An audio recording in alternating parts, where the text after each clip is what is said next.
Sir Bravo, ano yung mga sira dito kapag or paano ito minimaintain? Pagbibigyan na naman ito, diniti na naman ito, unit na operator niya. Tapos linig natin yung blower sa loob.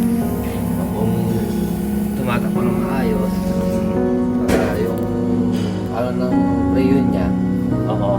tama yung karga, maano natin yung condition ng unit. At alam tayo sa